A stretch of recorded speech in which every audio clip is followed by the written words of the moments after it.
अकोल्यातून एक अत्यंत चिंताजनक बातमी समोर येते.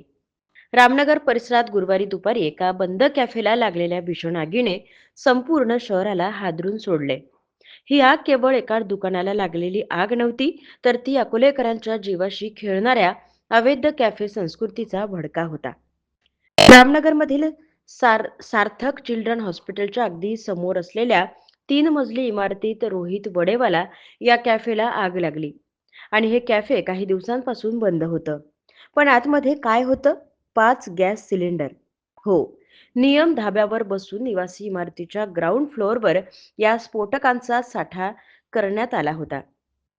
अग्निशमन दलाच्या जवानांनी जीवाची बाजी लावून हे सिलेंडर बाहेर काढले, अन्यथा काय झालं असतं? आता मुख्य मुद्दा, हे अवैध कॅफे कुणाच्या जीवावर चालतात?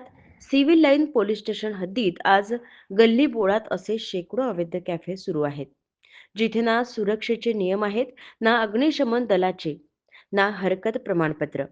धक्कादायक बाब म्हणजे काही दिवसांपूर्वीच आमदार नितीन देशमुख यांनी स्वतः सिव्हिल लाईनच्या ठाणेदारांना या अवैध कॅफेंवर कारवाई करण्याचे आदेश दिले होते. निवडणुकीपासून बोलू राहिलो की इथं सगळे अवैध धंदे चालू आहेत. इथं वरली चालू आहे, इथे मटके चालू आहेत, इथे कॅफे चालू आहेत. अख्खे क्रिमिनल लोक त्या पोलीस स्टेशनला बसेल असतात आणि क्रिमिनल लोकायले तुमच्या पोलीस बोलायला वागवणं लावलं इथं.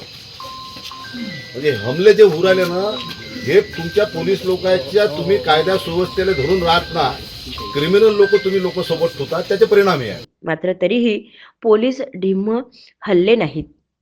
आमदारांनी सांगूनही जर पोलीस ऍक्शन घेत नसतील, तर यामागे नक्कीच काहीतरी काळं बेरं आहे. तर पोलिसांच्या या अर्थपूर्ण दुर्लक्षामुळे हे अवैध कॅफे मालक शिरजोर झाले आहेत का? आज आग लागली म्हणून हा विषय समोर आला. पण या कॅफेमध्ये चालणाऱ्या इतर गैरप्रकारांकडे पोलीस जाणीवपूर्वक कानाडोळा करत आहेत का? भरवस्तीत शाळा, कॉलेज आणि हॉस्पिटलच्या जवळ चालणारे हे अवैध कॅफे अकोलेकरांसाठी टाइम बॉम्ब ठरत आहेत. आज सुदैवाने जीवितहानी टळली, पण उद्याच्या दुर्घटनेला जबाबदार कोण? तर पोलीस प्रशासन आता तरी झोपेतून जागे होणार की अजून मोठ्या बलिदानाची वाट पाहणार, याकडे अकोलेकरांचे लक्ष लागले आहे. जिल्ह्यातील सत्यलढाच्या महत्त्वपूर्ण घडामोडी पाहण्यासाठी आपले Satyaladha YouTube news channel subscribe करा, बेल आयकॉनला क्लिक करा आणि रहा सदैव अपडेट.